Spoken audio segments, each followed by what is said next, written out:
Jakarta, Sabtu, dalam pertemuan sengit selama 3 hari sejak tanggal 5 Juni 2008. Kemarin akhirnya pasukan pemukul reaksi cepat PPRC, Tentara Nasional Indonesia, hari ini Sabtu 7 berhasil menghancurkan negara asing yang melakukan invasi di Natuna. Sebelumnya, negara asing yang disebut sebagai Samara dengan kekuatan 1 batalion ini sempat menguasai dan menduduki Natuna setelah berhasil mengumpulkan perlawanan TNI dari Kompi Yonif 134 dan Satuan Kewilayahan pada akhir Mei 2008. Sebelum dipukul PPRC ini, TNI, musuh menguasai bandar udara Ranai dan pantai Seniap Natuna.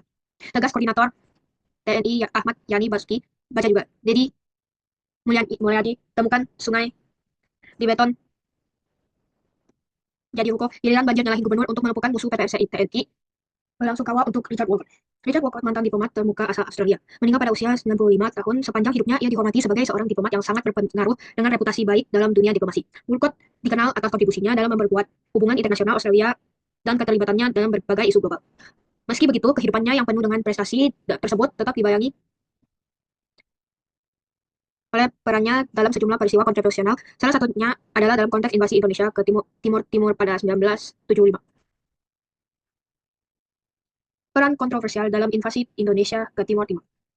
Meskipun dihormati sebagai diplomat berpengalaman, banyak yang menghormati peran Walcott yang kurang dibahas dalam reputasi Australia terkait invasi Indonesia ke Timur Timur pada tahun 1975.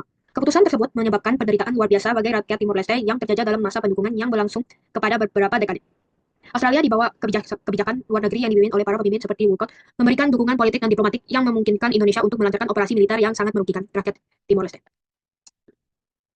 Dokumen rahasia yang mengungkap keterlibatan Walcott. Penemuan dokumen rahasia di Arsip Nasional Kementerian Luar Negeri Australia memberikan bukti lebih lanjut tentang keterlibatan Walcott dalam mendukung Indonesia selama invasi Timor Timur.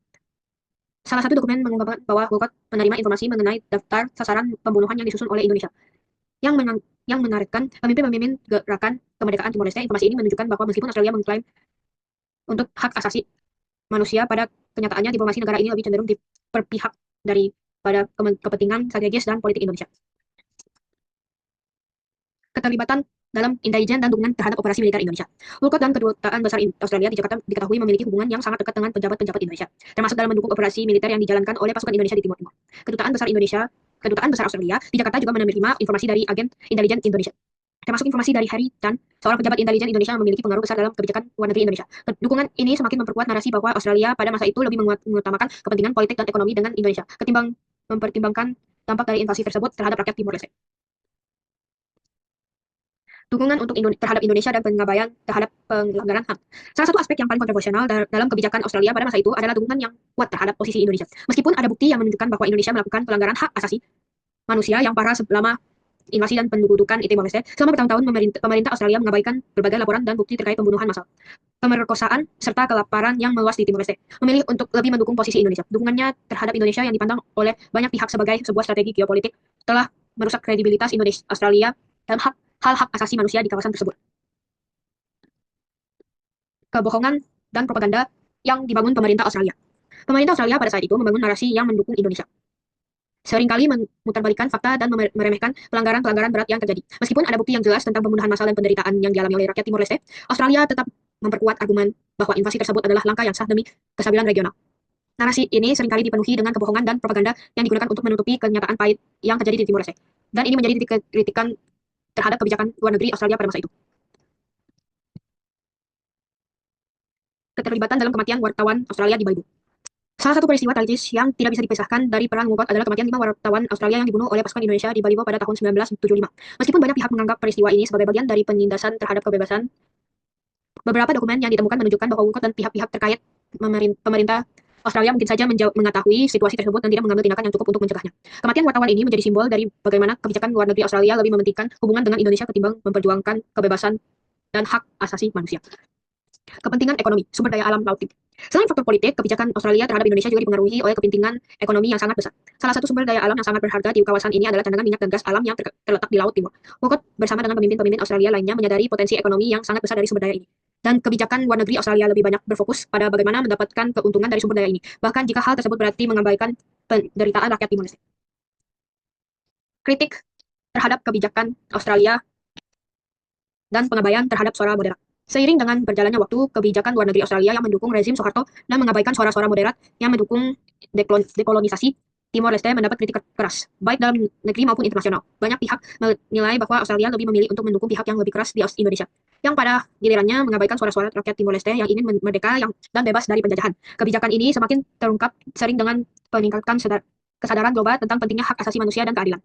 Pasca kemerdekaan Timor Leste, kepentingan ekonomi yang berlanjut. Setelah Timor Leste merdeka pada tahun 2002, Australia terus berusaha mendapatkan keuntungan dari sumber daya alam yang di Laut Timor, salah satu langkah kontroversial yang dilakukan oleh pemerintah Australia dan penyadapan terhadap pemerintah Timor Leste yang dilaksanakan melalui sebuah operasi intelijen yang diduga melibatkan perusahaan-perusahaan besar, seperti perusahaan minyak dan gas. Hal ini menunjukkan bahwa meskipun Timor Leste telah merdeka, kepentingan ekonomi Australia terhadap wilayah tersebut tetap menjadi salah satu faktor utama dalam kebijakan luar negeri. Seruan untuk pertanggungjawaban dan pengampunan.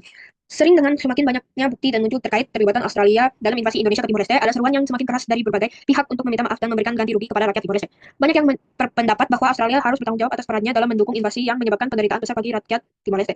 Beberapa pihak bahkan menganggap bahwa Australia harus melakukan rekonsiliasi dengan rakyat Timor Leste untuk memperbaiki hubungan yang telah rusak. Reputasi Walcott yang ternoda oleh keterlibatan dalam invasi. Walaupun Richard Walcott memiliki karier diplomatik yang sukses dan dihormati di kancah Indonesia internasional, reputasinya tetap ternoda oleh keterlibatannya dalam kolusi dengan rezim Soeharto dan pengabaian terhadap penderitaan yang dialami oleh rakyat Timor Leste. Meskipun banyak yang mengenang kontribusinya dalam memperkuat hubungan Australia dengan berbagai negara, kita tidak bisa dipungkiri bahwa kebijakan yang ia dukung pada masa itu menyebabkan dampak yang sangat besar dan negatif bagi rakyat Timor Leste. Reputasi Walcott menjadi semakin kompleks karena keterlibatannya dalam peristiwa-peristiwa yang menyalahi nilai-nilai dasar kemanusiaan. Terkait pertanyaan-pertanyaan mengenai kasus invasi Indonesia ke Timor Timur yang juga dikenali sebagai Perang Timor Timur atau invasi Tim-Tim, dan peran berbagai faktor dalam pelanggaran yang terjadi. Bagaimana keterlibatan faktor sosial, ekonomi, dan politik mengaruhi kasus pelanggaran tersebut? Keterlibatan faktor sosial, ekonomi, dan politik dalam kasus pelanggaran faktor sosial. Dalam konteks invasi Timor Timur, faktor sosial memainkan peran penting dalam penciptaan ketegangan antara Indonesia dan Timor Timur. Ketegangan ini terkait dengan identitas, budaya, dan agama yang berbeda. Timor Timur memiliki populasi yang sebagian besar beragama Katolik, sementara Indonesia mayoritas Muslim. Ketegangan identitas ini dipadu dengan klaim teritorial Indonesia memburuk pelanggaran yang terjadi. Faktor ekonomi. Salah satu faktor pendorong invasi adalah kepentingan ekonomi Indonesia, khususnya terkait dengan eksploitasi sumber daya alam di Timor Timur. Wilayah ini memiliki cadangan minyak yang sangat potensial dan Indonesia berusaha mempertahankan kendali atas wilayah tersebut untuk tujuan ekonomi. Pengaruh ekonomi dari negara-negara besar juga dapat dilihat dalam kebijakan luar negeri Indonesia, termasuk tekanan internasional untuk menghentikan pelanggaran hak asasi manusia. Faktor politik. Pada saat invasi, Indonesia berada dalam posisi untuk memperkuat stabilitas politik domestik setelah peralihan kekuasaan dari Soekarno ke Soeharto. Timor Timur dianggap sebagai ancaman terhadap integritas negara, dan pemerintah Indonesia berusaha untuk mencegah terjadinya ketidakstabilan lebih lanjut. Dukungan politik dari negara-negara mencegah terjadinya ketidakstabilan, dan dukungan politik dari negara-negara termasuk Amerika Serikat dan Australia memberikan keluasan bagi Indonesia untuk melanjutkan invasi meskipun terjadi pelanggaran hak asasi manusia yang parah. Sejauh mana efektifnya dan kebijakan pemerintah dalam mencegah pelanggaran tersebut? Efektivitas hukum dan kebijakan pemerintah dalam mencegah pelanggaran. Secara historis, kebijakan Indonesia terkait dengan Timor Timur tidak banyak memberikan ruang untuk penegakan hukum atau perlindungan hak asasi manusia selama invasi. Hukum internasional seperti Konvensi Jenewa jelas melarang tindakan kekerasan terhadap warga sipil. Tetapi pengadilan internasional tidak dapat bertindak tepat untuk menanggapi pelanggaran ini pada waktu itu. Setelah peristiwa tersebut, meskipun ada beberapa upaya hukum termasuk pentutuhan terhadap beberapa pelaku di Indonesia di Timor Leste, hasilnya sangat terbatas. Proses hukum di Indonesia seringkali diliputi ketidakadilan dan ketidaktransparan dengan banyak pelaku pelanggaran hak asasi manusia yang tidak dihukum secara setimpal. Beberapa kebijakan pemerintah Indonesia pasca 1999 setelah Timor Leste merdeka melibatkan pengakuan atas kesalahan masa lalu. Namun, mengimplementasikan kebijakan tersebut seringkali terhambat oleh faktor politik internal dan hubungan diplomatik dengan negara-negara besar yang mendukung invasi. Bagaimana peran media dan masyarakat sipil dalam mengungkap dan menekan kasus pelanggaran hak yang dilakukan oleh institusi negara maupun korporasi.